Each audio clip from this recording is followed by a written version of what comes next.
I'm Veronica Humes Butler, and I'm the daughter of Francis Humes. I was fortunate to be my mother's caregiver for 29 fabulous years. My mother was diagnosed with many issues. In 1986, with the sudden passing of my father, I was passed the baton of caring for my mom, which was an inconceivable task. But with the grace of God, I was able to really see my mother flourish in her illness.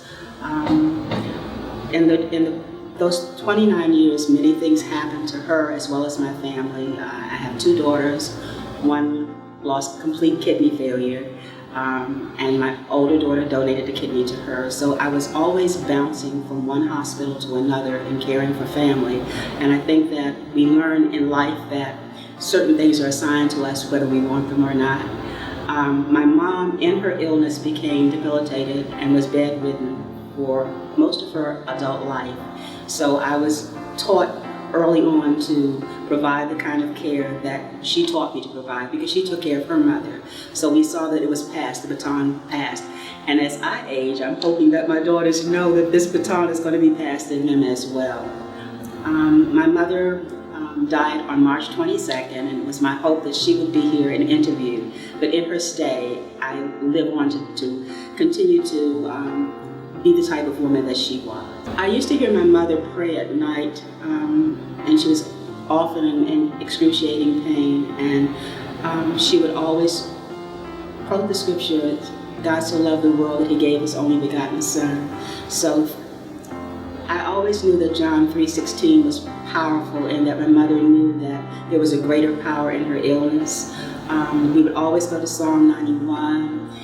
We would constantly pray Psalm 124, Proverbs 8:3. We would use so much scripture in just keeping us in a stable place and understanding that this too shall pass.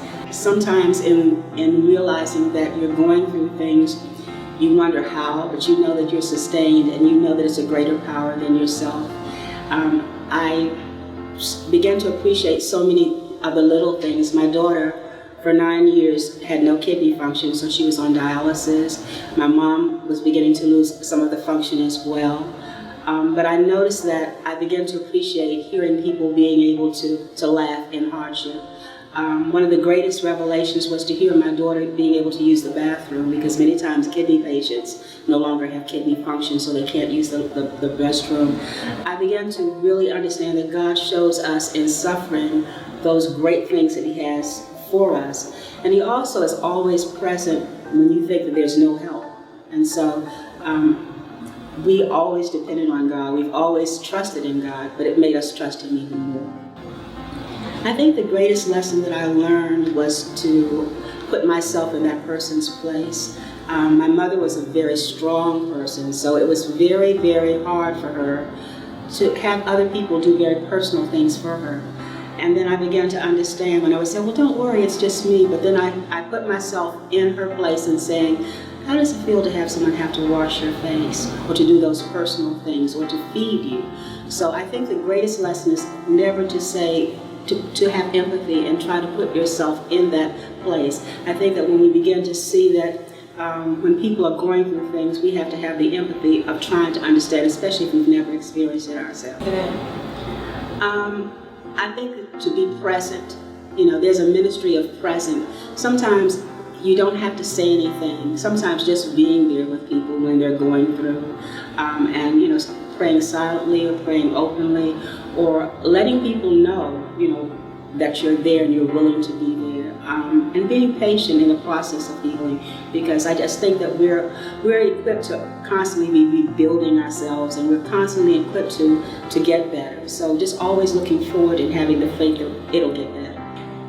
I sometimes when you care for people for a long time, you forget to care for yourself. So that's been my thing, that it's always been other people. So I'm just riding this wave. I'm loving it. I'm loving it. I think today I learned that Raw Beauty is really an open avenue for us to volunteer and to do more, to share our story with people, to just really reach out and to support, survivors, to support survivors of abuse, survivors of health challenges, caregivers who need a lot of support as well. But I think that I see an avenue in which I would want to come back and volunteer or just share some of the blessings that I've been blessed in being a caregiver.